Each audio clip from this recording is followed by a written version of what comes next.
You don't have to. Good evening, everyone. Thank you for coming. My name is Cicely Reese, and I'm here with Becca Block. We are part of the Interschool Council for the Lower Merion School District. So I just wanted to say thanks so much for joining us. This is our first parent ed series of the school year, so we are super excited. The ISC is it's the Interschool Council. That's the umbrella organization for the 11 home and school associations for the Lower Merion School District. We are super excited to host the Parent Ed series. But before we get started this evening, I just wanted to remind everybody of a few housekeeping items. First, I just wanted to let everybody know that this presentation is recorded. It's being recorded. So you'll be able to find this and along with the other recordings from past Parent Ed series events on the Student Services Department page of the Lower Merion School District. And as the event is being recorded with respect to our presenter, please do not record any audio or video of the presentation. And after our speaker has concluded his presentation, we will host a Q&A session, and you feel free to go ahead and send either me or Becca directly your questions, and you can ask them anonymously, or you can attach your name, and we'd love to get those questions answered for you. Please do not include any personal information as this is a public forum, and we wish to respect your privacy as well. So again, you could submit any questions or anything that you have to us directly. So with that out of the way, we want to welcome you. Again, the ISC wants to welcome you to our first Parent Ed series. Thank you for joining us. Just a little bit about our speaker. We have a fabulous topic today. It's on teen gambling. And our speaker, Marc Treanor, is a licensed professional counselor, a certified sex addiction therapist, and an international certified gambling counselor. And he has extensive experience working with individuals and families affected by compulsive and addictive behaviors, including gambling, substance use, and technology-related addictions. Marc is based in Chatsford, Pennsylvania, where he provides both in-person and virtual counseling. He also facilitates support groups for individuals working through addiction recovery and trauma. Now, as many of us know, teen gambling has become an increasing concern for parents and caregivers alike. From online sports betting and gaming apps to social media influences that normalize risky behavior. Marc brings deep expertise in understanding how these issues develop, how they affect adolescent mental health, and what parents, schools, and communities can do to respond. So please join me in welcoming Marc Treanor. I am super excited to be introducing you, Marc, and we're so grateful to have you here joining us tonight to help us better understand and address this growing challenge. Thank you. No, thank you. That was such a nice introduction. Um, so yes, I specialize in compulsive behaviors, and people typically come to see me for a variety of reasons, but it's always because of compulsive behaviors. I don't really treat people who do not have that, but I do specialize in not just the compulsivity, but everything that comes with it. So if someone is depressed, then they could see a generalist, but people see me just because I have that specialty. So let me share my screen. Uh, um, okay, let's get started. So I think the first thing that I would like to start out with is that as parents, I know it's often very confusing. Um, Sometimes we're kind of guessing what's the next right thing for us to do. Um, and so I'm going to be providing a lot of information that I hope will be helpful. But I thought we should start out with um, more of a bigger picture. So you're going to hear a lot of statistics, and I'm going to try to keep my presentation based off of research, but um, I think the number one takeaway is that it is becoming a very serious problem, and it is becoming more prevalent than what people have experienced in the past. And sometimes people get caught up in labels. They come to see me wondering, if they have a gambling addiction or, a social media addiction or something along those lines. And while the labels can be helpful, I think sometimes it's easier if we just keep things simple. So here are 5 simple questions that I think you could probably apply to a wide variety of things. Um, if a person is wondering if they have compulsive behaviors, then you can ask yourself things like, are you keeping your promises? Are you okay with what you're doing? Are you in control of your behavior? Is everything okay? And are you protecting others? Um, there's also 5 categories that go with that. Um, There's 5 categories which include commitment violations, values conflicts, diminished self-control, negative consequences, and lack of social responsibility. So I think these are all questions as parents, if we were looking at our children's behavior, sometimes we can ask these types of questions. Well, you told me that you weren't going to do that. You told me that you were going to have your homework done and you didn't. So are you keeping your promises? Sounds like this is, becoming problematic.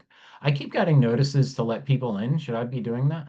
Don't worry about it. Cicely and I have got it. Okay, that's fine. All right. Uh, Next. So when we're talking about behavior addictions or process addictions, there's a wide variety of differences. Some people have work addictions, gambling, gaming, eating, social media. There's also sex addiction or love addiction. The um, I think the one question that people ask can you really have a work addiction? Could you really have, a sex addiction or a love addiction? That feels like it's a made up term. And my response to that is the American Society of Addiction Medicine, they're really the people that get the official word on addiction. And according to their definition, the addiction can include both substances or behaviors that are compulsive and continue despite harmful consequences. And addiction is characterized by an inability to consistently abstain, impairment in behavior control, craving, diminished recognition of significant problems. Their cycles of relapse and remission can be progressive. So my hope is that while I'm providing you education on what an addiction is, hopefully our kids are not actually full-blown gambling addicts, but you they might still be engaging in problematic behavior. So my goal is to show you a little bit about what that contrast is between something being problematic or something being outright an addiction. A lot of times people confuse OCD behaviors with addiction. With the OCD, those are there's obsessions, ruminations of unwanted thoughts or images. There's a compulsion to ignore, suppress, or neutralize the obsession. There's an avoidance of trigger. It could include rituals to control the obsessive thoughts. If you're interested in learning more about it, nocd.com is a great resource. It's about 1.2% of the population. Addiction, on the other hand, you have an intense urge for a substance or a behavior.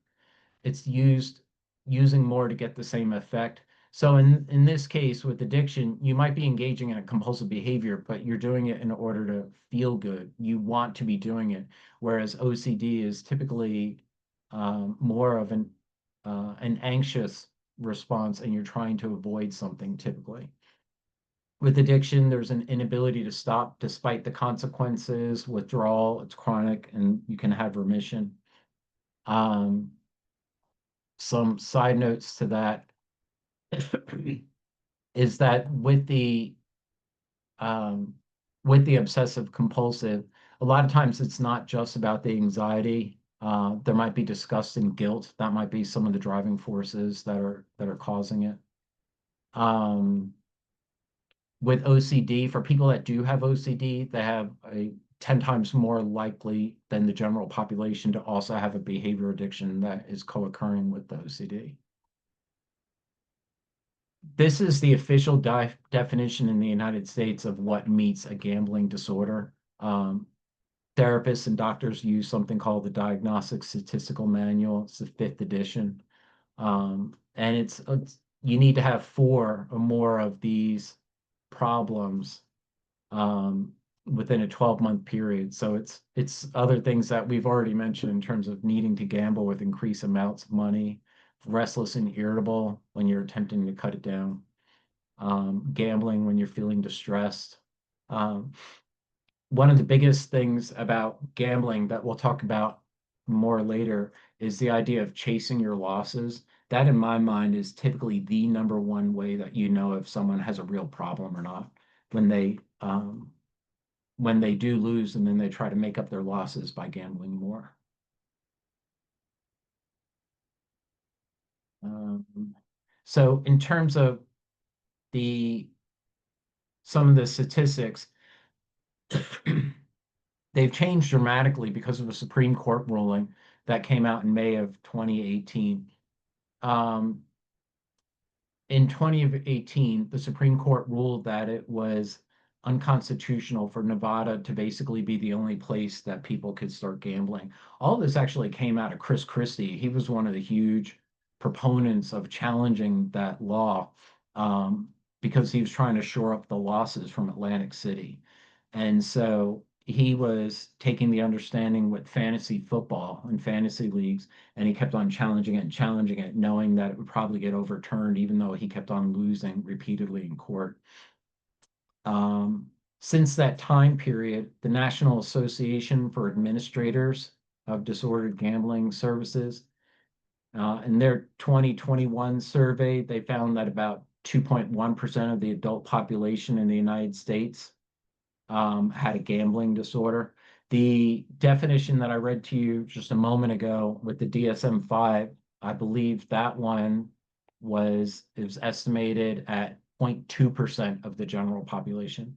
So when they came out with this criteria for a gambling disorder, it was less than 1%. Since that Supreme Court ruling, the numbers have really increased exponentially. And to this one saying that it's 2.1% of the adult population, but we can also see, I'll show you some other statistics that that really show that this is a problem, no matter which statistics, whether we say it's 2% or 8% or 30% increases, it's a significant problem. So the Pew Research came out in 2022. They said that 19% of US adults say that they had bet money on sports in the past year. St. Bonaventure came out with the annual sports fanship survey. And I found these statistics to be difficult to believe, but either way, it suggests that there certainly is a problem. They found that 19% of the people that they responded have online sports betting accounts, and that 15% know someone with an online sports betting problem. Of the bettors, nearly 40% felt ashamed after losing more money than they should have bet. And 18% lost money that they needed for meeting financial obligations. I'm going to see if I can give you guys this PowerPoint, but you'll see that I have a bunch of references in the back. NPR did a really interesting interview on sports betting, and so I put the link on there. You might find it helpful. To give an example of how much things have changed, there's a survey that came out in 2002. So this was what, like 16 years prior to the Supreme Court ruling. In that survey, they said that 40% of Florida adolescents reported gambling in the past year, and 11% identified as weekly gamblers. So if in 2002, 11% of adolescents were gambling weekly, you can imagine how much things have changed since the Supreme Court ruling. The online sports betting industry, this goes to show how much it has changed in billions of dollars. So in 2008, it was approximately 1 billion. 2019, there was a 71% increase. In 2020, it went up 81%, so it's 81% on top of the 71%. In 2021, it went up 73%, which was on top of the 81, which was on top of the 71. So this is really one thing that I think we can definitely extrapolate is that if more people are gambling, then there's going to be more people with these problematic behaviors. Esports is something that's very common or becoming more common for young people. They're betting on video games that are being played by professional gamers. It's similar to any other type of sports betting. You can bet on who wins the tournament. There's a score line that you can bet on, and then there's specific in-game events such as which team is going to get the first kills. To give you an example of how much this has exploded in 2021, the League of Legends World Championship Finals attracted 73 million concurrent viewers, surpassing that of the Super Bowl. So this is one championship far surpassing the Super Bowl. The thing that makes this now becomes a little bit tricky in that the regulations are different in each country. And so because they're different in each country, it's usually easy to get around the regulations for a variety of reasons. But one would be your VPN can put you in a different country where you wouldn't necessarily have the same regulations. So for people that are younger that aren't supposed to be doing this. Some of the popular games that have gambling included as part of the game, there's Grand Theft Auto, Counter-Strike 2, World of Warcraft, League of Legends. Those are all well-known games that have gambling components to it. Another thing this is where young people are really getting into problems. It's called skins. And a skin is basically a cosmetic item. So you have a character in a game and you change the way the person is dressed, or you changing their weapons. So there's some other visual component to it, but it's not actually changing your ability to win in the game. That's a different term. My son was telling me, I think it's referred to as play to win. But in this case, with the skins, you're not actually improving your chances. The problem with the skins and the young people is that as far as I know, there's no regulations that has to do with these skins. And in some regards, it is outright gambling. Some of these skins, they do have a financial value outside the game. It could be anything from a few cents to thousands of dollars. The skins can also be used to gamble on third-party websites. For instance, people can wager skins on games of chance, such as a casino game, or they can use it for the results of the esports matches. King et al., they surveyed approximately 1,700 12 to 17-year-olds in Australia, and about 15% of the adolescents reported having engaged in skin gambling in the past year. So it's 12 to 17-year-olds, 15% of them have engaged in this skin gambling. And it's a pretty well-established fact that if someone is engaging in detrimental behaviors as an adolescent, it often becomes more problematic as they get older. In that same survey, they found some interesting correlations. They found that skin gambling, if someone is involved with skin gambling, they're more likely to also have a gaming disorder. And it was also associated with at-risk or problematic gambling. They found that the kids that were doing it tended to have increased impulsivity.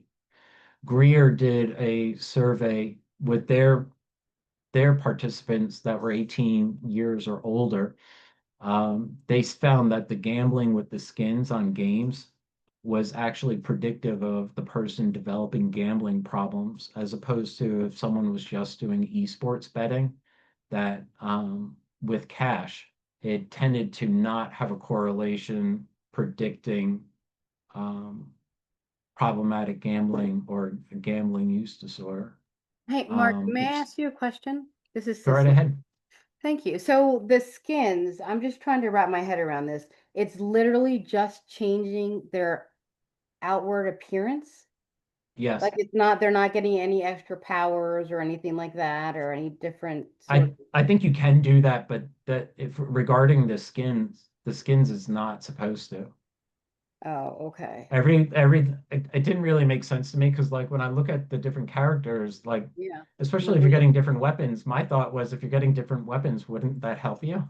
yeah, in Um, terms of strategy is yeah, what I was wondering about. Like, what are you I betting was on? told repeatedly with the studies that I read, and my son, who's a gamer, Mm-hmm. he said that that would be something different if it's actually giving you an advantage. The Oh, skins really are just for aesthetic purposes. okay. Thank you. Just a really quick follow-on question to that, Mark. When you're saying Yeah. skins gambling, my understanding with gaming is that kids or adults, but they just go in and they buy the skin that they want. Is that different from what you're referring to as skins gambling, where like they're putting money in on the chance of getting various skins that are at different levels of rarity? Is that the specific part that's predictive, or is it buying, and I would say No, it's the putting money gambling on any. component. Okay, Yeah, so yeah, if they're it's like buying a skin, that's not predictive, but if they're buying at the chance to win a skin, that's what is predictive. yeah, Okay. correct. Um, it's also associated with loot boxes. So for the loot boxes, I know that you can be getting weapons and stuff, so that's different, but there is also a gambling component to that too, where um, you can risk like coins that you might have in the game, but you can also use real money in order to buy into the loot box. And in that case, it truly is gambling at that point. You have no idea what's in the loot box in many cases. So this might be a little elementary, but I mean, Go ahead. I'm thinking that a lot of I mean, I'm thinking about like, like the Final Four, like the Sweet 16, the brackets, and people doing that and not like I never really thought about it as gambling. I guess I more thought about it as like a fun thing that I could guess and see if I was right and win money. And I guess if you say it that way, Sure. it does sound like gambling. But do you think that has, I mean, just including, children in that, if your, family kind of participates in that, do you think that's been kind of something that has kicked this off, or do you think it's more just the video games? The That, sports gambling has changed the entire world. With that supreme in terms of the gambling world, and you can't go anywhere now without gambling. Like you can't go to a restaurant and they have like sports betting on the table. You can't go to the gas station. With the gas station, you always had the lotteries that were there, but now I've seen gas stations where it looks like Atlantic City. Like they have the slot machine inside the gas station in little stools, so you can sit down at the gas station and start playing slots. That's a gas station over in Chester, over I down mean, by Crozier Hospital, or what was Crozier Hospital. what they should do if they really wanted to make money, I know that's not what this is about, is they go to a club where go to the ladies' restroom. There's so many people in line. Crazy. Yeah. All right, I'm gonna put myself back on mute. So yeah, I think doing stuff like that can be fun, but it is pretty well established that the more someone is gambling before they're 18, the more likely it is that it would become problematic. There's some other things too that indicate that there could be the problem other than just impulsivity. But I'll see if I can answer some of those questions. A lot of this has to do with the prefrontal cortex. Um, I'm sure many of us have heard this before. It's right behind the forehead. That's with your executive functions, your higher level cognitive skills, abstract reasoning, decision making, goal orientation. All of that, it starts being developed when you're in utero. But it doesn't really finish full maturation until someone is approximately 25 years old. I think for boys, it tends to be 24, 25, and girls tends to be 23, 24. It's one of the challenges that people have with charging kids with adults, because sometimes kids can do some heinous crimes, but they actually don't have an adult brain. And if you're only 15 or 16 years old, you're nowhere near really an adult brain. You still have another 10 years to go in many cases. So that's one of the challenges that we have as parents is addressing, working with brains that are unable to adequately address some impulsivity. Well, I think too, if you've got, a child or a student that has, executive functioning challenges, ADHD or what have you, does that make you more susceptible? Yes. Okay. I'm sure you're gonna say At that. least 25% of people with a gambling use disorder also have attention deficit disorder. Depending upon I think in some cases it's as high as 40% of people with a substance use disorder also have attention deficit. Thank you. It's my understanding that the general population, 20% of the general population has a substance use disorder and of some sort or a history thereof. For people with attention deficit, their chances are 40% of them developing an addiction or compulsive behavior addiction. That 40%, if the child is properly medicated as a child, the chances of them developing an addiction drops from 40 to 20%. So dropping from 40 to 20% actually normalizes them in terms of the statistics for the general population. So do they think that for the child that's medicated, is it because the medication helps keep them focused and wanting to, achieve or do what it is they're supposed to do in terms of getting their work done? I think it's probably a lot of things. It's not just the focus with getting the work done. It's the impulsivity with in terms of like peers, for instance. So for instance, with someone with attention deficit, they don't have that impulse control. So they often are pushing people away by the things that they say or they do. And so they will often feel helpless towards it because they're saying these things that are offending people or hurting people or are, breaking friendships and things like that. And so they realize what's happening, but in the moment they didn't have Emotional capacity to stop it? yeah. So I think what happens is if someone is properly medicated, if someone really has attention deficit and someone is properly medicated, they're less likely to do that. So they form a stronger social network, which makes Mm. them less likely to develop an addiction.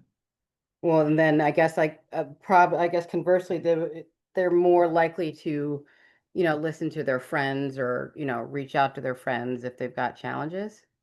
Yeah, Okay, exactly. thank you. Exactly. There's one of the sayings in addiction recovery is to abstain means to be sober, to connect means to recover. So you can't have recovery without connection. And so if you have connection to begin with, it just makes recovery that much easier. Thank you. So, sure, yeah, jump on in. And this gets us to, we're going to talk a little bit about how the addictions, this is where we get into the nuances where they start overlapping and becoming problematic for each compulsivity. So for instance, if someone has a problem with scratch offs, for a while they might not be able to go to Wawa or go to a gas station by themselves, or they can't go into the building, for instance. The problem with phones, all the things that we're talking about really are involving phones. And if someone really has a problem, if someone had a problem with drinking, for instance, can you imagine someone saying, yes, I have a problem with drinking. I'm an alcoholic, or just I'm a problematic drinker, but I make sure that I always charge my bottle before I go to bed. Or I always make sure, you got to bring the bottle to the bathroom. I mean, bathrooms are boring. So, of course, I'm like checking my bottle every time I'm in the bathroom. Or, like if you go outside the house without your bottle and you get into a car accident, it's really kind of negligible if you don't have your bottle with you. Like if you translate that into with substance abuse, it sounds absurd. But it is true that if you get into a car accident and you don't have a cell phone with you, it is kind of negligent. You should be able to call 911 and in an emergency. I think that's a general expectation now. But if the phone is your bottle, now it becomes a challenge. In terms of the addiction cycle, this is common for whether you're working with something with, if someone has an eating disorder, gambling, substance abuse, anything along those lines. Often what happens is there'll be some sort of a trigger. So the trigger is something that it's either an event or a thought or an emotion, but something happens that triggers the ritual or the numbing component to it. So if someone has a substance abuse problem, the ritual might start by calling your drug dealer or calling your friends, seeing if they want to hang out. In terms of for people that had like real internet addictions, I know I'm kind of dating myself, but remember the old school AOL noise when you like got online and it would make that noise? That That would be dial-up part of noise. the dial-up noise. Yeah, the dial-up noise. It totally was part of people's addictions. Totally. You've got mail. That's part Yeah. of the addiction because Yeah. it's part of getting into that that dissociative state that substances and behaviors can provide us. So then you have some sort of a release. And release for gambling usually means that you've lost everything or you can no longer gamble. There's the reason why the release is not winning often with a gambling addiction is because that if you do win, you will you know you're a gambling addict when you win and then you lose it all. So just because you win, that's not the release. The release for a gambling addiction when it's all gone. Um, it's one of the fascinating things about a gambling addiction is that it really has nothing to do with the money. It's all about money. The money, a gambling addiction, a trigger for a gambling addict is anything that has to do with money. Anything, whether it's you won money or someone gave you money for doing a good job, or if you got an electric bill, anything involving money can be a trigger for a gambling addict. But even if they win money, that typically is not the point where there's like some sort of a release or some sort of like breaking out of the spell. It's usually when there's no more money in the credit card or in the bank account and you've just spent the mortgage. So And sure, if you can stop, right? Like if I not that I do, but if I, let's say I just, I know numbers and I went and I gambled and I won a ton of money and I was like, whoop, I'm going to take me and my money are going to leave. And so I'm not a gambling addict if I can just stop whenever I want, or is that how it starts? I would argue that by definition is someone who does not have a gambling disorder. Yeah. Okay. As Thanks. long as you continue to do that. What gambling addicts are notorious for doing is selective memory. So they'll say, well, remember that one time I won $10,000 and I walked outside of the casino. Yeah, you did that once in like 2004. Since that time, you've lost $300,000. Yeah. So that becomes the challenge is the selective memory. Thank But you. yeah, if you win money and there's nothing wrong with gambling. I tell people you should just assume though that you're going to lose it. So you only gamble money that you can lose. And if you're willing to lose it, then yeah, go have fun. Do whatever you want. Um, After the release, you have your shame, guilt, blame, despair, and then the commitment to recovery, only to start the cycle again once you have another trigger. This cycle can sometimes be completed in literally seconds. You can cycle through in seconds. It might also take minutes, months, and years. When people look back on their behaviors and what happened, they can see it actually, a cycle took 2 years to get through. They can see how they went through that to make one rotation.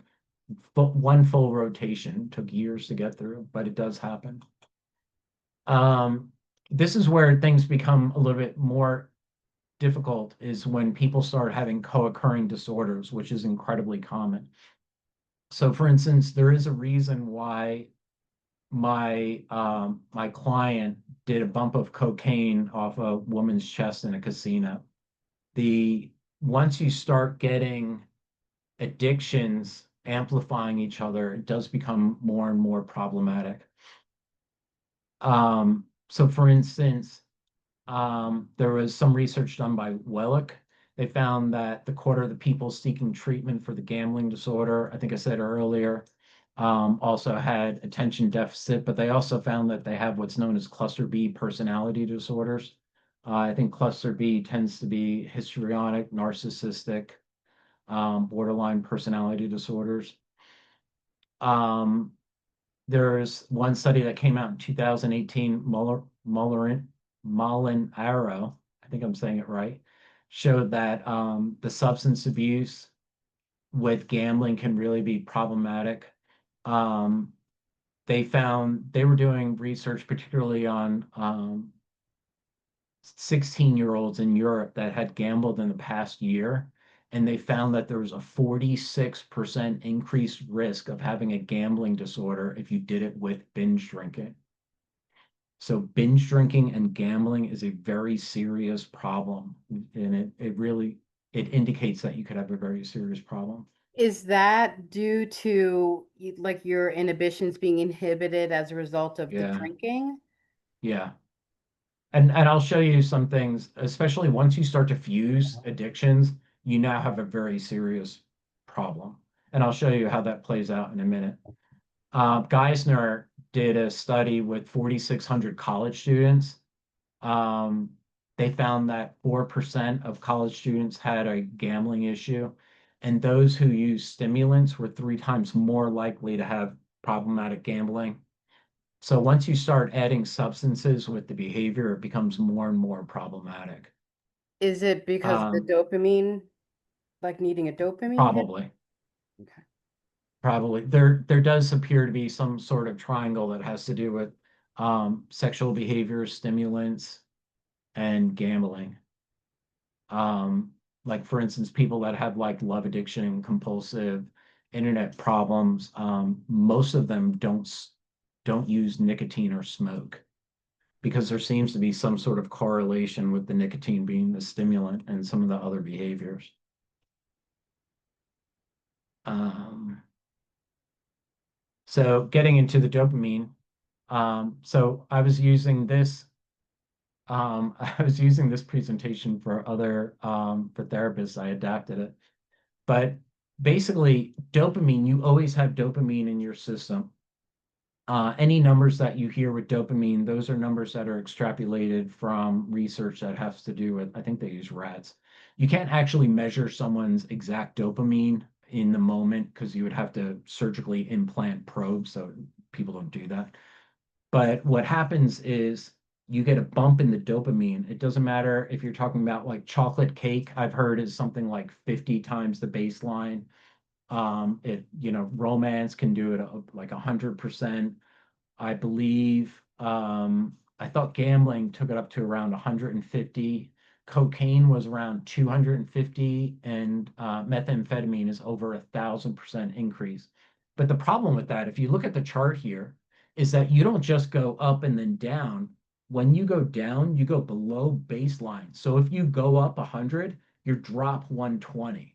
So if you felt bad when you reached for that cigarette, or if you felt bad when you were reaching for that chocolate cake, you're now going to feel worse afterwards, which I think a lot of us can associate with or relate to. But there's something also about the triggers that do the same thing.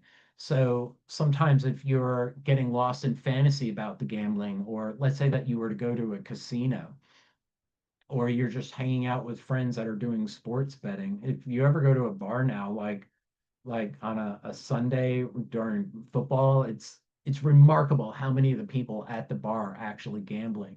So if you're around that, that can be triggering. That trigger gives you a slight bump in your dopamine. You're going to have the same problem. That slight bump is now going to drop you below the baseline. So this also gets back to that multiple compulsive behaviors.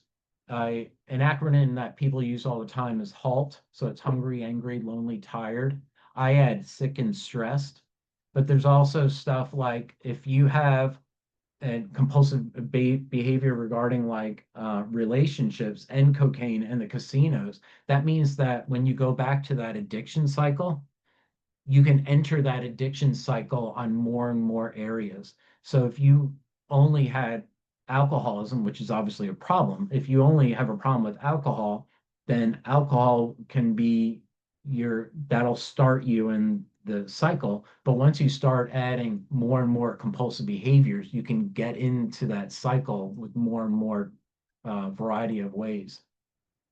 And this is where you're starting to fuse your addictions. So, for instance, we are talking about using stimulants or binge drinking.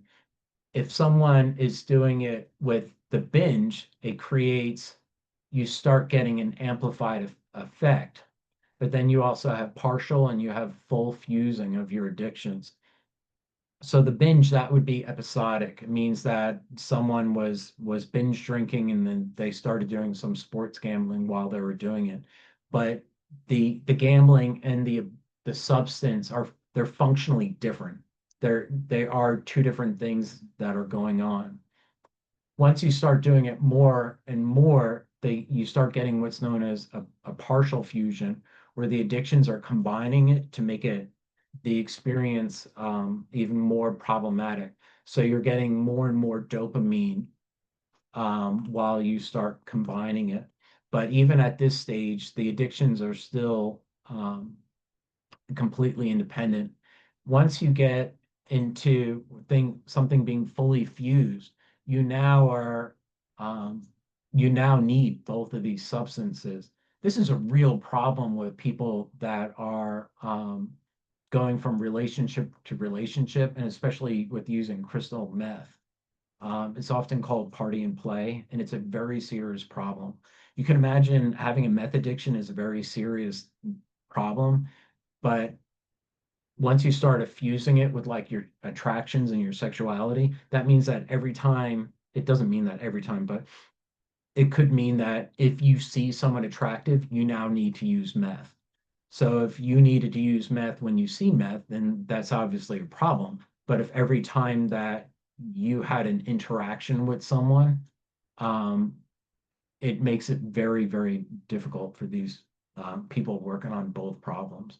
And so when we're talking about our teens, we backtrack this to people that are younger. This is where people are jumping from social media to the gambling to looking at different sites that are online. I read some research recently that said teens and 20s on average are looking at 4 hours of social media a day, which meant that half of them are doing substantially longer. And it's common for teens to be looking at 9 hours of social media. In regards to eating disorders, it's really problematic. Some research found that adolescent girls looking at social media can, I forget how they worded it, but they take on cognitions or thoughts that are related to eating disorders within 7 minutes of watching social media.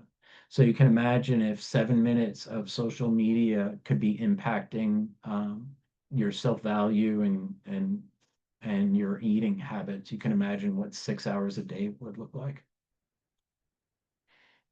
So this is something that I share with therapists, and I thought I would share it with you guys because I thought it might be interesting.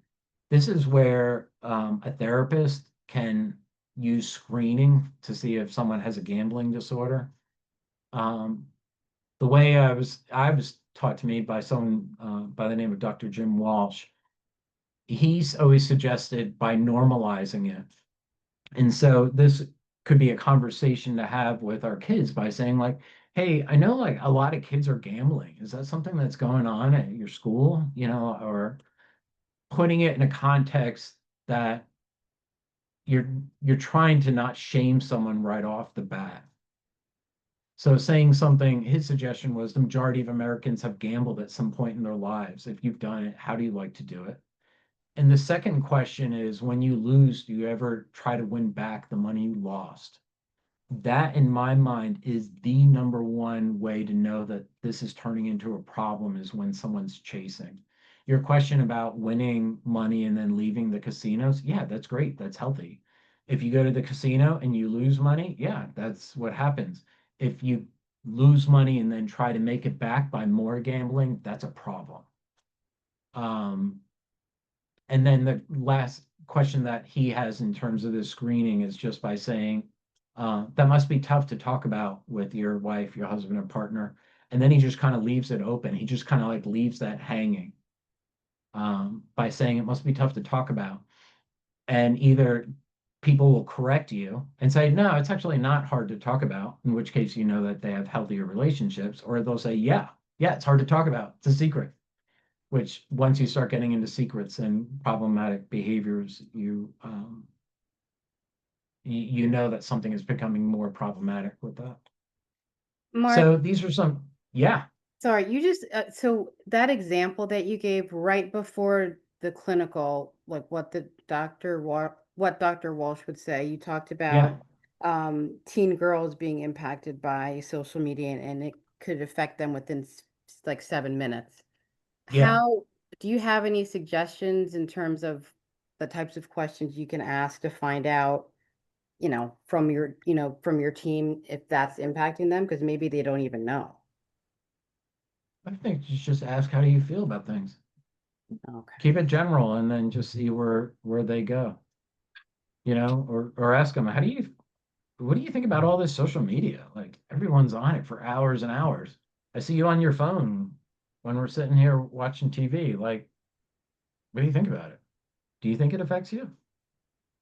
And There's a lot of so, good looking people on social media. Does that, like, I don't know, like, you realize that that's not how most people look, right?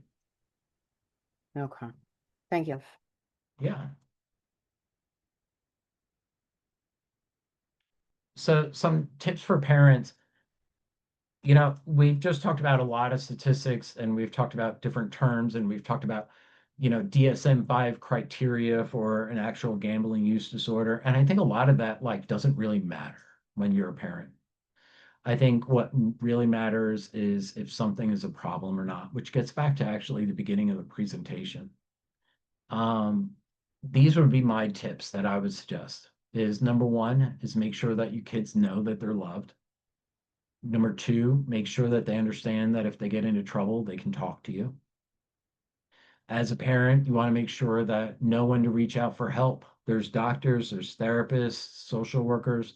Gam-Anon is something that is a peer support for family and friends of someone with a gambling use disorder. I think social media is a great place for parents to start getting information. I'm actually sometimes surprised by how spot on some of the things I've seen in social media, or Chat GPT for that matter. Um, I had a client, um, put he uploaded his texts from his girlfriend into Chat GPT to see if she was abusing him or not.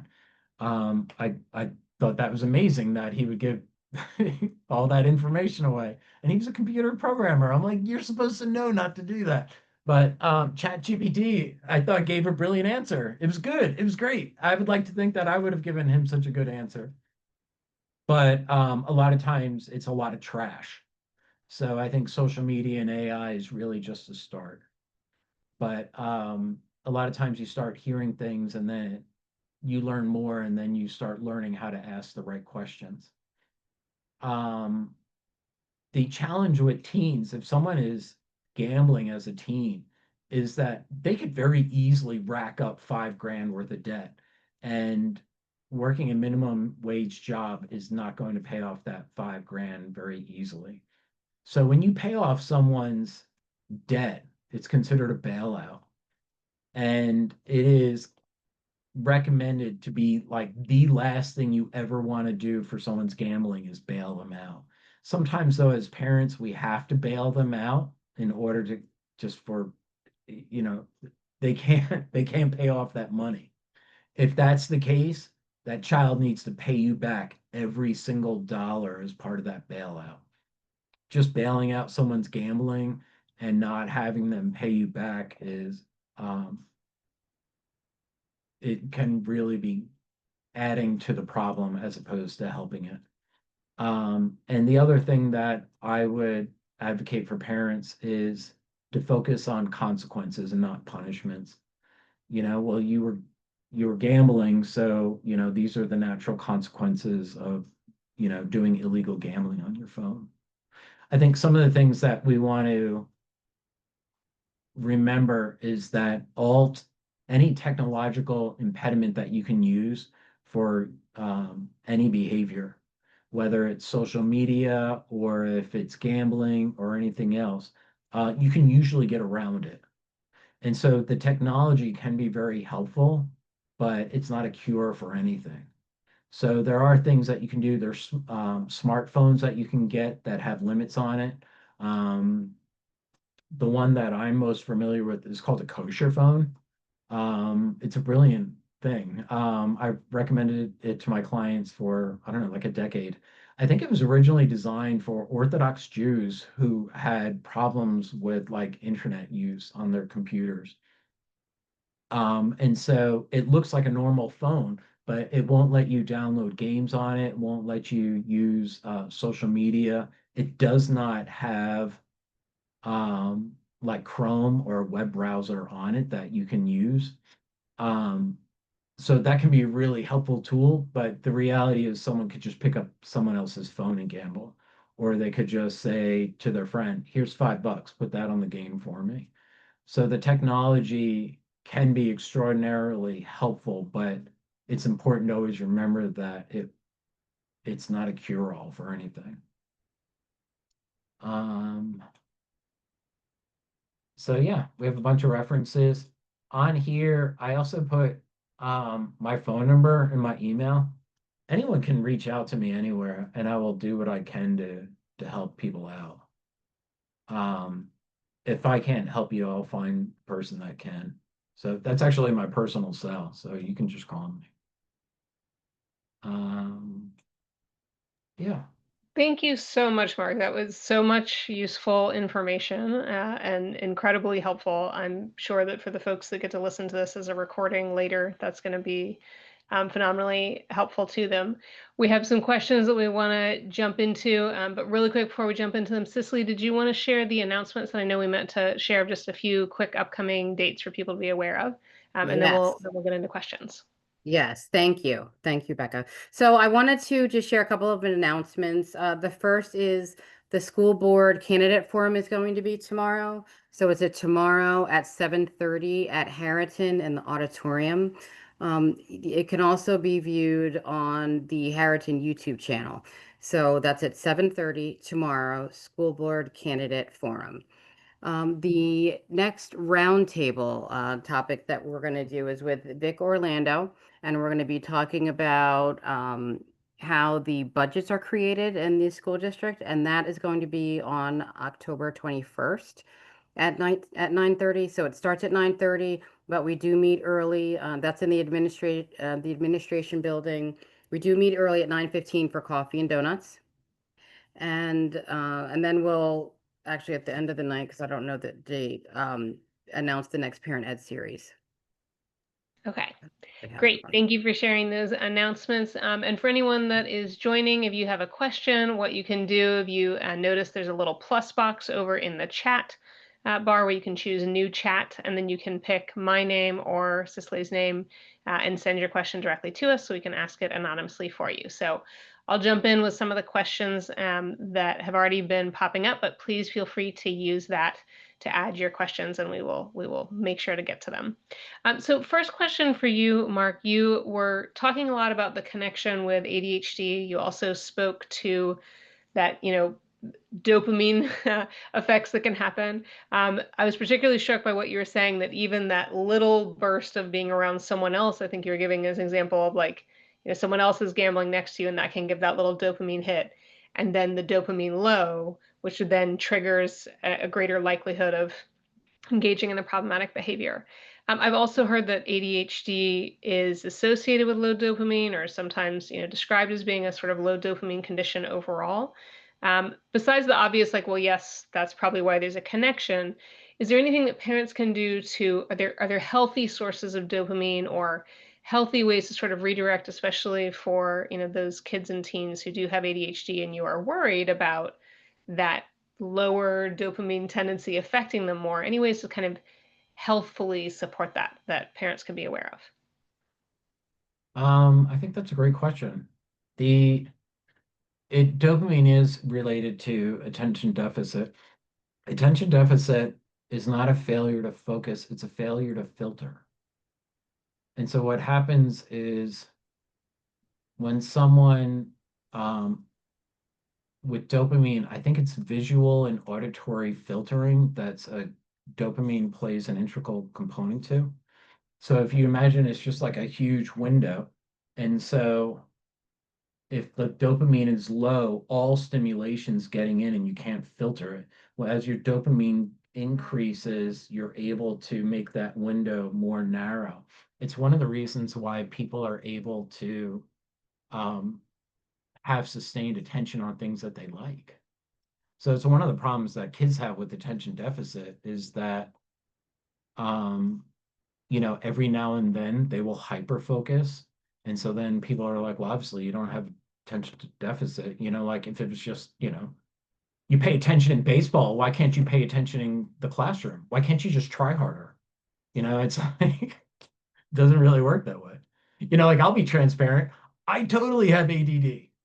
And I paid attention in kindergarten for a half an hour. And my mother asked my teacher, do you think Mark has attention deficit?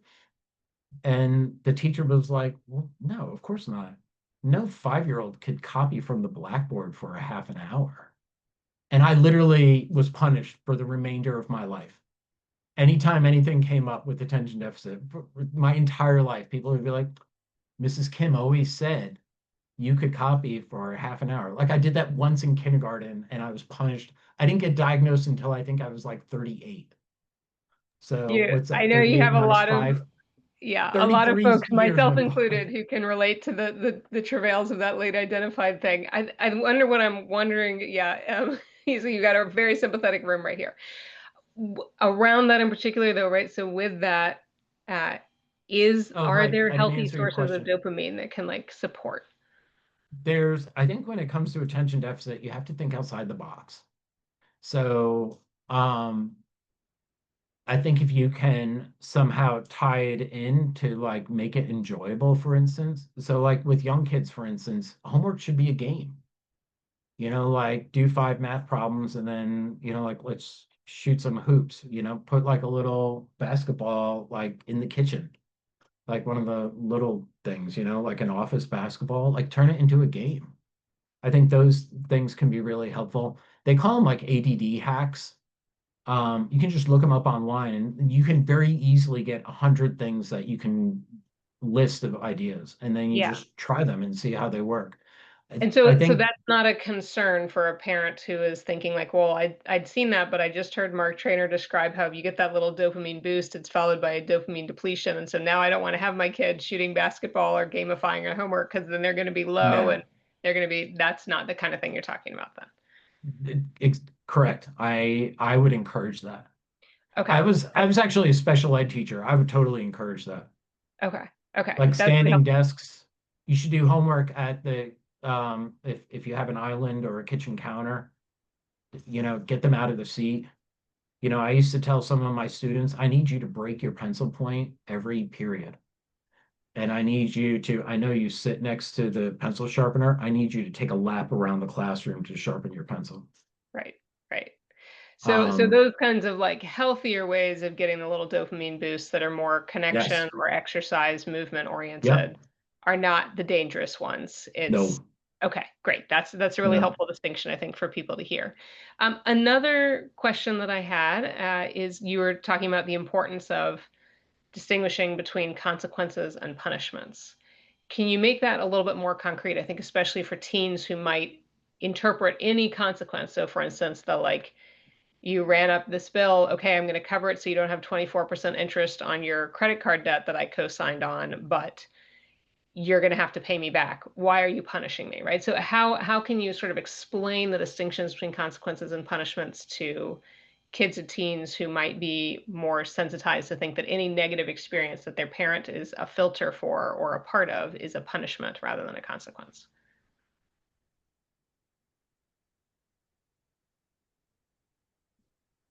I don't have any witty retorts at the tip of my tongue. Um, I don't know. The thing that's coming to mind is just saying sometimes A plus B equals C. I don't Right. know what to tell you. Yeah. If Yeah. you aren't paying attention while driving, you're going to crash eventually. You weren't paying attention while gambling, and you ran up my credit card that you did not have permission to use. So Right. these are the consequences. Right. Okay. And so if you're a parent trying to check to make sure that you're not accidentally doing punishments rather than consequences, the important thing is to just look, is this actually directly tied to the behavior and not Yeah. something extra that I'm adding to it? I think the challenge that parents have is that we are trying to teach our children morals and values. But a lot of times, particularly once you start getting into like addiction, that's really not going to help you. In fact, the more you tell me that something's immoral, the more I'm going to feel bad, and then I'm going to feel the need to drink because you Right. just made me feel horrible. And now I feel like I'm an immoral person that God doesn't love. Right. So I think once we start talking about once you start like getting into the realm of like a real problem, I think when you add the morality to it, most kids know that you're not supposed to be doing this, and it's not going to help them to shame them. Shame is a massive driver for many compulsive behaviors. Hmm. For the intimacy disorders, shame is the jet fuel. If for gambling, the number one trigger for gambling is anything involving money, anything involving shame is the jet fuel and trigger for intimacy problems. Yep. Shaming someone's not going to help him Yep. or her. That's very helpful. Thanks. So another question that I received from a listener is if you could talk a little bit more about, if kids are playing fantasy football or fantasy baseball and say, so obviously once they put money on the table, it's gambling, but is engaging in those fantasy leagues, is that something that parents should be concerned about even if they are not putting money on the table? Is it like a gateway? Is there research that you saw about that? Or is it just the second that there's a money exchange risk reward potential, that's when it starts to become the issue? I think the challenge that we have is that the world has changed and we cannot keep our children from all gambling. You can't watch a football game now without the sports commentators telling you what the betting line is.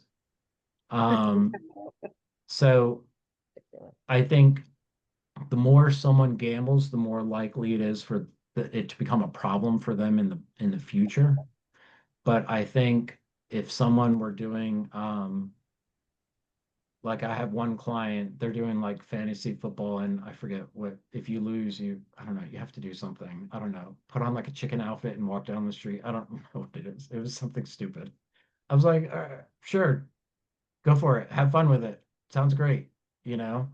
So I think that's where sometimes it becomes difficult is that I think once we become purists and we're looking for concrete things, it becomes more and more difficult to navigate through it. I think once you add money, that's pretty much that's all right, you're gambling. Like don't do that. They in my mind, I was hearing someone last night, they were saying they were really good with sports. And so the uncle used to call him and ask him for what teams he should pick for the weekend. And then he was like giving him a cut. Like, yeah, that's a real problem. Don't do that. Yeah. But like fantasy football, and I don't know, you have to put like a sign around your neck that says I lost fantasy football and I'm a bad person on the inside. Okay, I don't know, maybe that's fine. That's in my mind different. Right. Okay. That's really helpful to know. Another question is, particularly given that you're actively practicing therapist, working with people with, different compulsion struggles, what trends are you seeing, whether it's specifically in your practice or as you talk with other practitioners that in teen gambling behaviors or teen compulsive behaviors right now in general, especially any you think parents might not be aware of or might not be thinking about?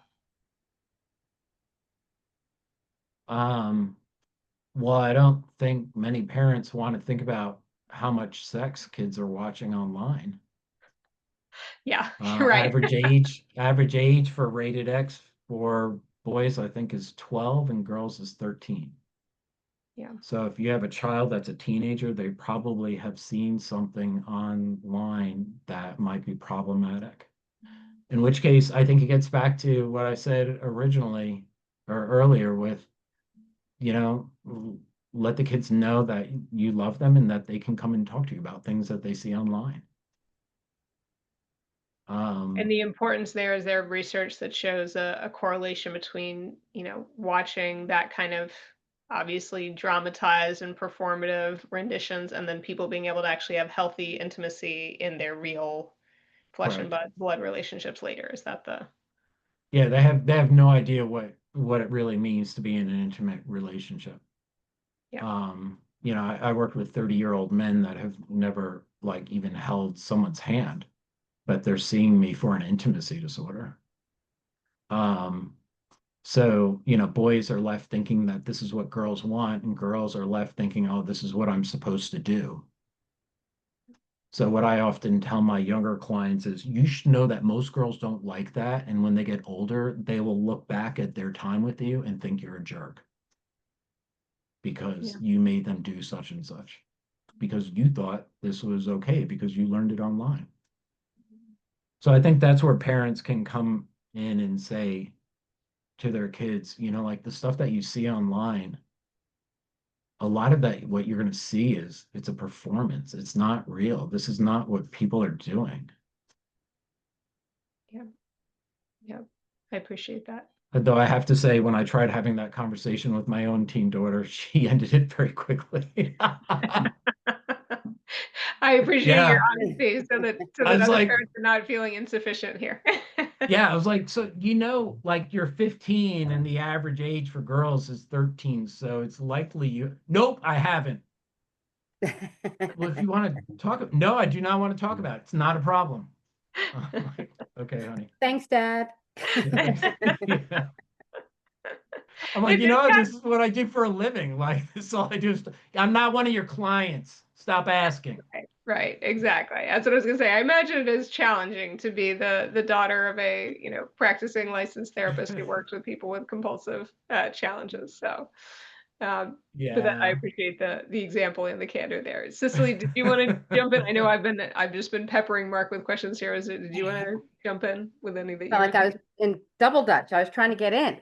Um, yeah, so what kinds of, if just to bring it back to school, have you seen any schools kind of implement anything? Like what kind of prevention or education efforts have you found that have been effective in schools or for families that are affected? I think the most effective thing is communication. S- I think that children need supervision. I think children need structure, especially younger children. Structure means love for many children. But I think the most efficacious intervention is communication. And so just talking about it. Well, what are the kids doing at school? What are you guys doing in the cafeteria?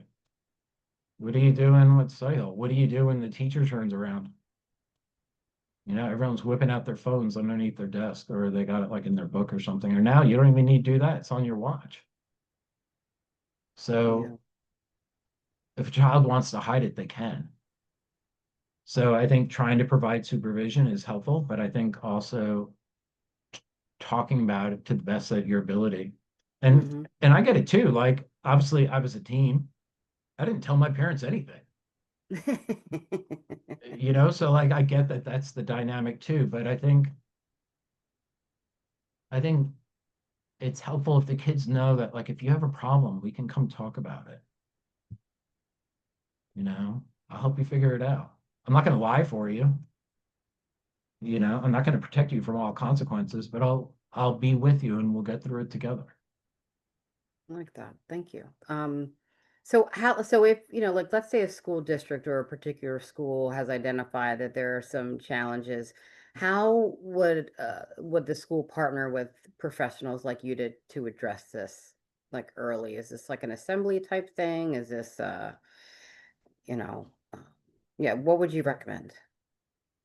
Or what have you seen kind of work in the past or current day? I think in assembly, I have seen things like assemblies. I think it is helpful to provide education to teachers because, the reality as a parent, you see your kids for like a half an hour before school, after school, it's like bang, bang, bang, we need to do this, we need to do this, we need to do this. You're actually spending less quality time with them. Like sometimes the teachers are spending more time with the child than we do as parents. Just because, and even if we're in the same room as our kids, our mind's on a million different things. Where at least the teacher, their job is supposed to be to think about my kid. Well, I like that you Um, said that because you're right. It's like if the students attend assembly and then they have a question and the teacher is ill-equipped to handle the question or just doesn't want to say the wrong thing, right. would you propose potentially having, an assembly, but like maybe a meeting with the teachers and staff prior to that assembly, something like that, like a workshop or That to me, I think would be more effective than an assembly. If you could, you would do small group instruction on it. I think getting 300 kids in the auditorium to hear that gambling's bad, don't do it. It's going to ruin your life. Like, I don't know. so you could do like a maybe like a train the trainer kind of thing where you have the meeting with the Yeah. teachers and then because they do have Yeah. periods during the where they have Yeah. I think assembly. that would be really helpful. Okay. If you could somehow like maybe tie it in with health, that seems like a dovetail pretty easily. But I think it needs to be an ongoing conversation. It can't be a one-off. Like a one and done is Yeah, that's not going to series work. or something like that. Okay. All right. Well, thank you Um, so much. Do you have any more questions, Becca? And certainly want to be There was sensitive to your time. there was one more kind of building off of what Cicely was just asking is, in that same spirit, if you were sort of given a magic wand, politically speaking, and you were able to sort of implement policies or programs at the kind of state level or the district level, would you how would you use that? What would you do?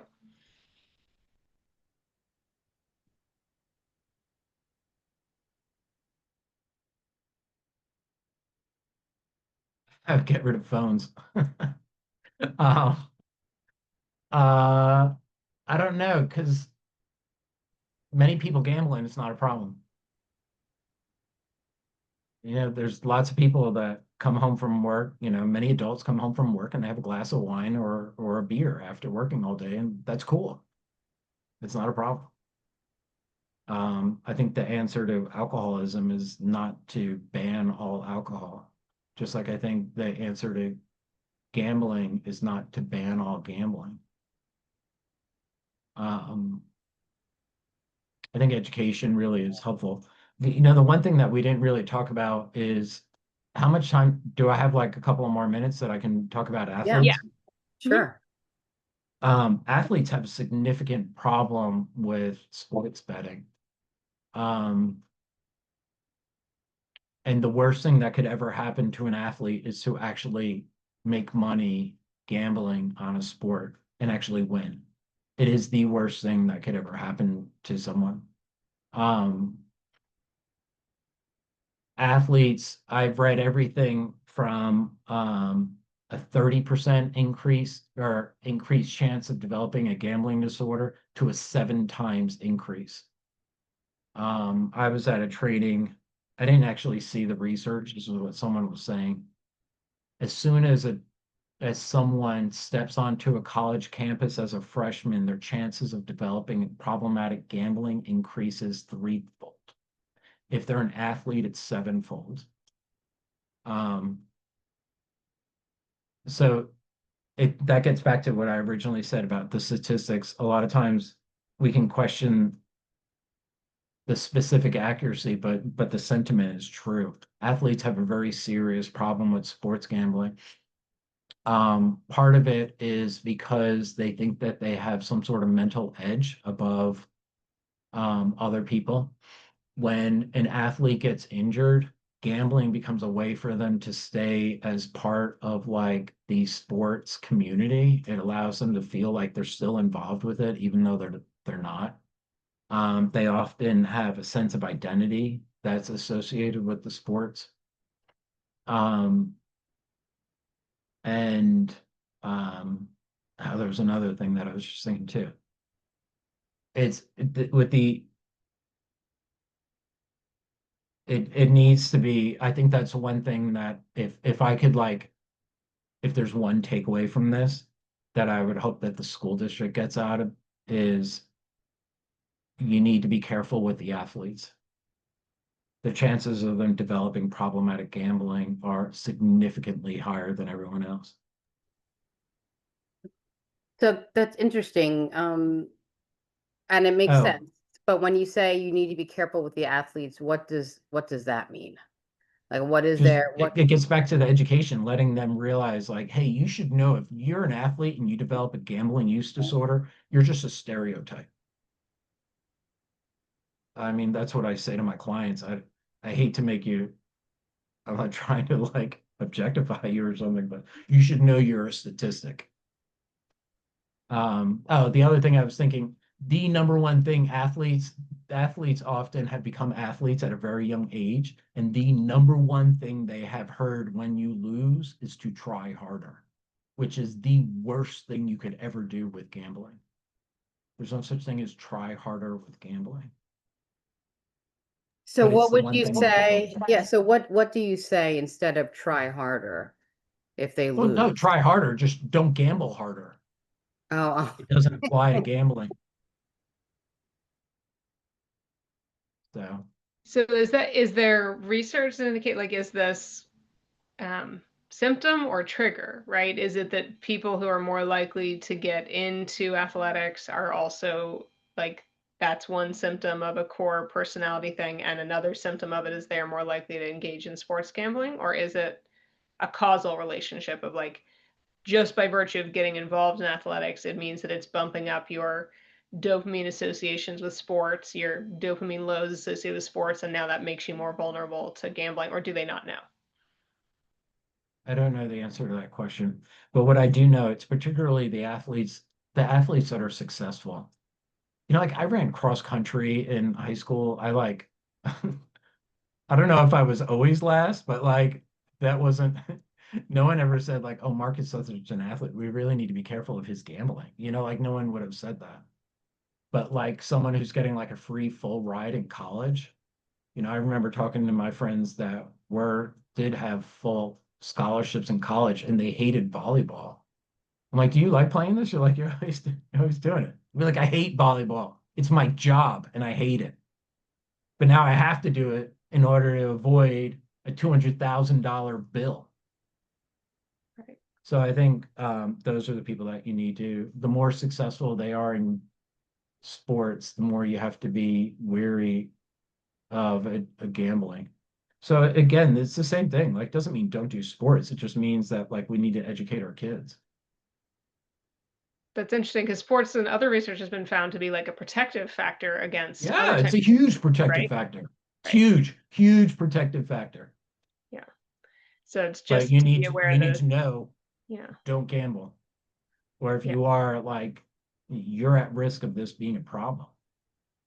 So you were talking before about the importance of not getting into the shaming or the feeling weird. Conversely, if your kid is younger and say maybe middle school age, and you know your kid is interested in sports. You don't know whether or not they're that good yet or not, right? But you know they're interested in Yeah. sports, they're playing sports, you know they're ADHD.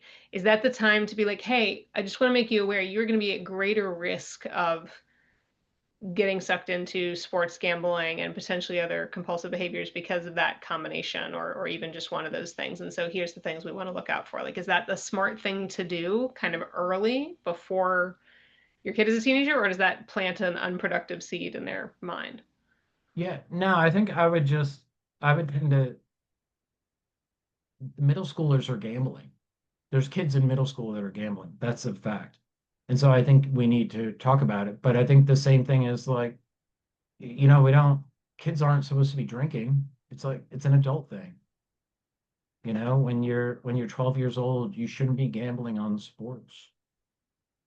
Turn it into like a game. I don't know. The person who loses, you have to wear a pink bandana around your ankle or something. I don't know. Do something like fun, do something silly.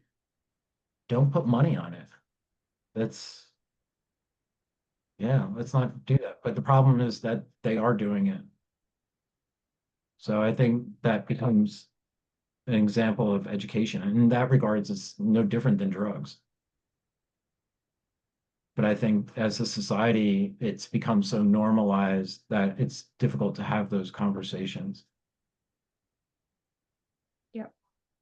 Is there a way, so thank you for sharing all of the information and statistics and resources. Is there a way to get any specific like school district information or even state information? It sounded like a lot of your information was from um, other countries, and I just wonder if it's studied more over there or.